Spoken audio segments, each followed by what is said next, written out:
ஆண்டவராய் இயேசு கிறிஸ்துவின் இனிய நாமத்தினாலே அன்பின் வாழ்த்துதல். கர்த்தருடைய பிள்ளைகளே, நம் ஆண்டவருடைய சமூகத்தில் உற்சாகமாய் நம் தேவனோடு கூட பயணிக்கிறது எவ்வளவு ஆச்சரியமாக இருக்கிறது.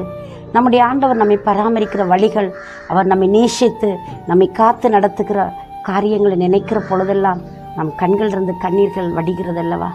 கர்த்தர் நம்மை காண்கிற தேவனாய், நம்மை ஆதரிக்கிறவராய், நம் கால்களை தள்ளாட வெட்டாமல் நம் நடைகளை ஸ்திரப்படுத்துகிற ஆண்டவர் நம்மோடு கூட இருக்கிறார். நம் துன்பத்தின் மத்தியில் நடந்தாலும் அவர் எங்களை விடாதபடி எங்களை உயிர்ப்பிக்கிற ஆண்டவர் நம்மோடு கூட பயணிக்கிறது எவ்வளவு இன்பமாக இருக்குது.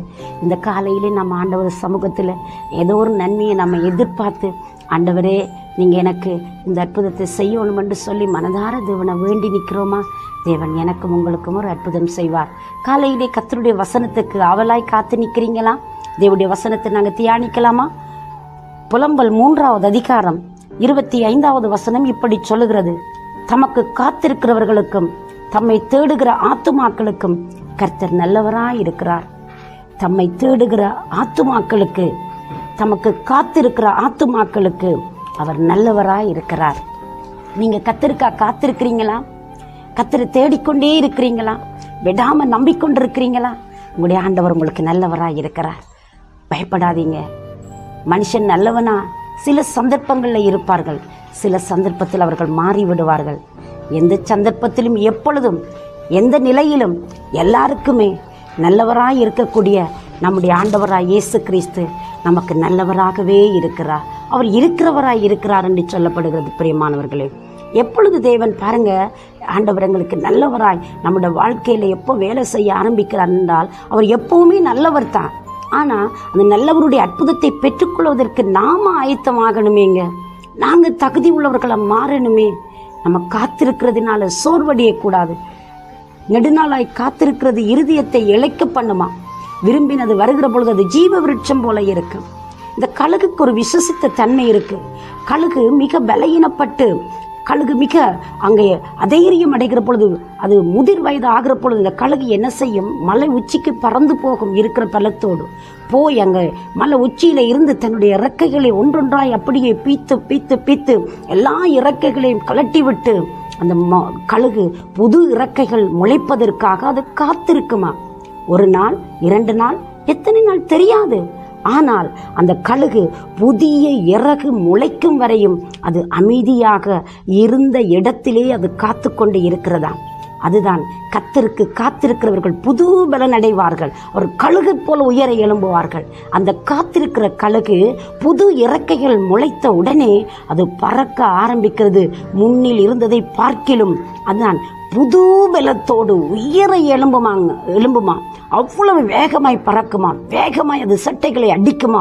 அவ்வளவுக்கு பலன் அதற்கு உண்டாகிறது. எப்பொழுது தெரியுமா? பழைய இறக்கைகளை கலட்டி விட்டு புது இறக்கைகளை முளைக்கும் வரைக்கும் அது பொறுமையாய் தரித்திருக்கு பாருங்க. அதுதான் காத்திருப்பின் காலம், கழுகின் காலம். அதே போல நம்முடைய வாழ்க்கையிலும் நாம் நன்மைகளை பெற வேண்டுமாயிருந்தால், தேவனிடத்திலே அந்த நன்மைத்தனங்களை நாங்கள் ருசிக்க வேண்டுமாயிருந்தால், கழுகு அன்றைக்கு காத்திருக்கிறது போல காத்திருக்கின்ற வண்ணமாய் நாங்களும் எங்களோட வாழ்க்கையில் இருதயத்தை பக்குவப்படுத்தி, இருதயத்தை நேர்படுத்தி, இருதயத்தை கர்த்தர் பக்கமாய் சாய்த்து நாம் காத்திருக்கிற பொழுது தேவன் எங்களுக்கு மகிமையானவைகளை செய்கிறார். இன்றைக்கு நீங்க காத்திருந்து இழைச்சு போனீங்களா, களைச்சு போனீங்களா? உங்களோட காத்திருப்புகள் வீண் போகாது. பிரியமான பிள்ளையே, நீ முன்னிலும் பார்க்கிலும் அதிக நன்மைகளை பெறுவாய். இழந்தவைகளை பார்க்கிலும் அதிகமானவைகளை பெற்றுக்கொள்வாய். நீ அங்கே உன்னுடைய வாழ்க்கையில் இன்னும் வரைக்கும் நடக்கலை என்று சொல்லி எதிர்பார்ப்போடு அந்த விஷயங்களிலே தேவனுக்கு மகிமையானவைகளை செய்வார். கழுகுக்கு புதுபலன் உண்டானதை பார்க்கிலும் உன்னை நேசிக்கிற, உனக்காக தன் ஜீவனை கொடுத்த தேவன் உனக்காக எவ்வளவு நல்லவராய் செயல்படுவார்.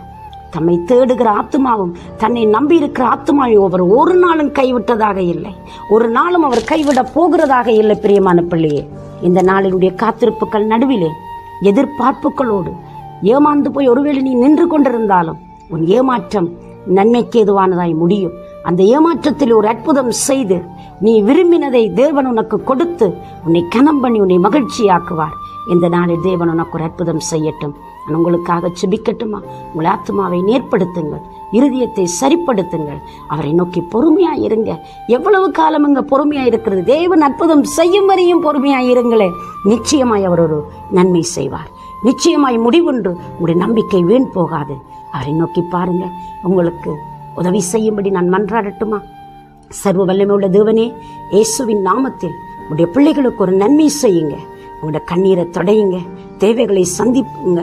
ஆண்டவரே, காத்திருப்புகள் நடுவில் அதைரியம் அடைந்து போகாதபடி ஒரு அற்புதம் செய்து உடைய பிள்ளைகளை கனம் பண்ணுவீரா. ஆசீர்வதியும் உடைய பிள்ளைகளை உடைய கரங்களுக்கு நேராக முழுவதும் ஒப்புக் கொடுத்து இயேசு கிறிஸ்துவின் வல்லமுள்ள நாமத்தில் பிள்ளைகளை ஆசீர்வதித்து ஜெபிக்கிறேன் ஜீவனுள்ள நல்ல பிதாவே. ஆமேன், ஆமேன். தேவன் தாமே உங்களை நிறைவாய் ஆசீர்வதிப்பாராக. God bless you.